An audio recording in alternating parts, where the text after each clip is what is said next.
the science of dreaming, and why imagination isn't a waste of time. There's a quiet magic in the moment where we let our minds wander. The ones where we're sipping coffee, staring out a window. Oh, I zoned out, I forgot to zone in. And suddenly you're imagining a softer version of your life, imagining wonder and hope and possibility. And then the clockwork, your inner critic is like, snap out of it.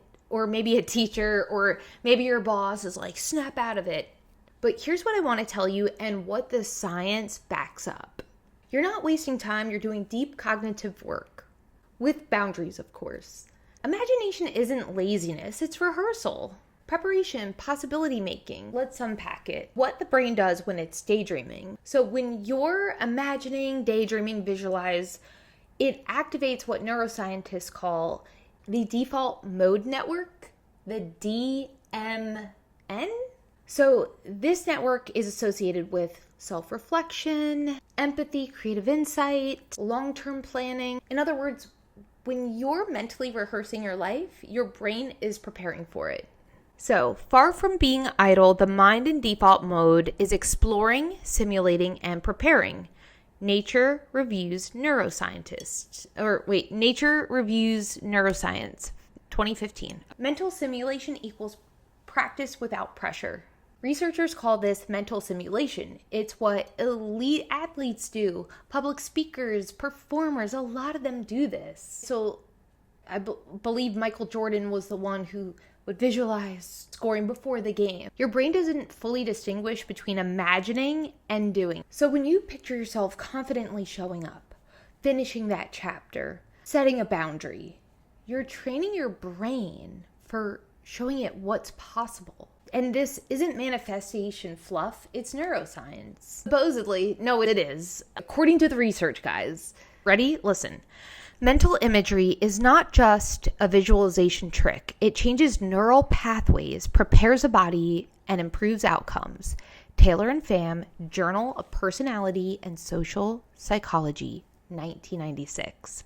Here's the best part. You don't need a perfect Pinterest board to start, or like poster board. That's all fun. That's such a fun activity. But really, you just need the willingness to be like, what if? Let's do it right now. Pick something that you have been feeling anxious about. And now, what's the opposite of that anxiety? So, for example, I'm feeling anxious about security in life.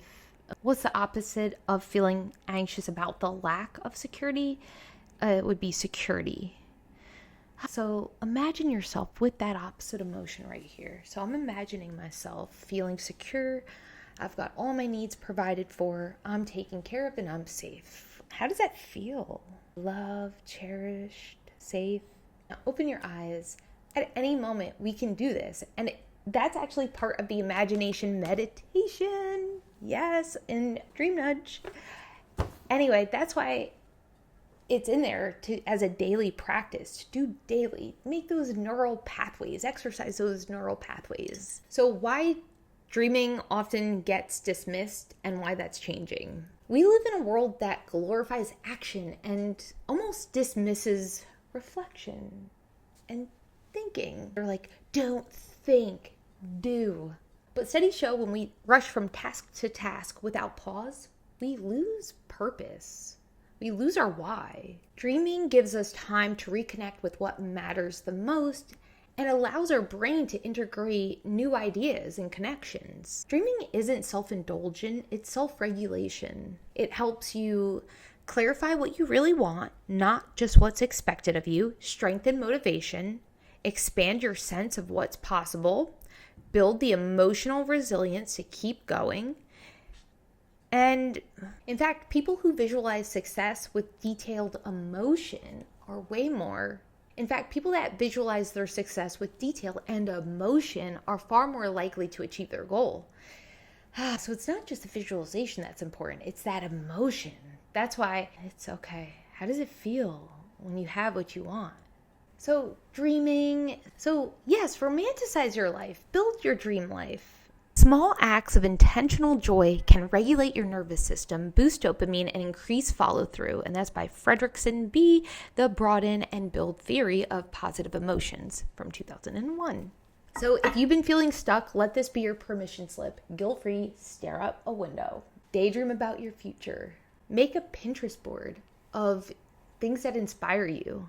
So here's your dream nudge this week. So I want you to do a future you prompt. Describe a day in the life from the perspective of future you, the version of you who's already living your dream life, and be specific. So describe a day in the life from the perspective of you who's already living your dream life, and be specific and be kind. So there's your dream nudge for this week. I want you to right now to go ahead and start your future you journal prompt. If you want more dreamy structure, soft accountability, and planning tools that feel good, go ahead and subscribe and join the Dream Nudge Club. Soft goal setting, passion project management. Thanks, guys.